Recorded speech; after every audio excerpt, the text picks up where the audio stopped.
પતંજલિના pack મધના નમૂના ટેસ્ટિંગમાં fail થતા નિર્ણાયક અધિકારીએ કાર્યવાહી કરવામાં આવી છે।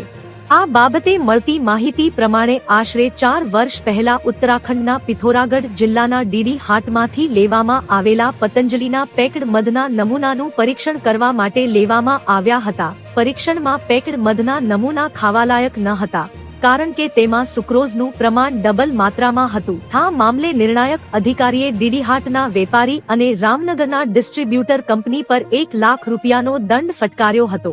જિલ્લા ખાદ્ય સુરક્ષા અધિકારી આર.કે. શર્માએ જણાવ્યું કે જુલાઈ 2020માં વિભાગને ડીડીહાટમાં આવેલ ગૌરવ ટ્રેડિંગ કંપનીમાંથી પેક્ડ પતંજલિ મધના સેમ્પલ લેવામાં આવ્યા હતા। તેને ટેસ્ટિંગ માટે રુદ્રપુરમાં આવેલી લેબમાં મોકલાવ્યા હતા।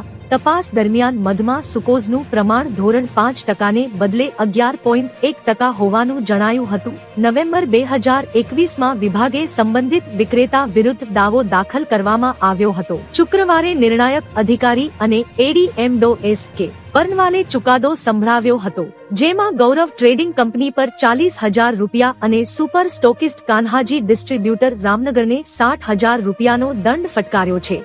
તો મિત્રો, હાલ માટે આટલું। મળીશું નવી અપડેટ સાથે જ। જો તમને અમારા વિડીયો પસંદ આવતા હોય તો વિડીયોને લાઈક કરી દેજો અને ભારત સમય ન્યૂઝ ચેનલને સબસ્ક્રાઇબ કરી બાજુમાં આવેલા બેલ આઇકોનને દબાવી દો, જેથી તમને આવા સમાચારની અપડેટ મળતી રહે।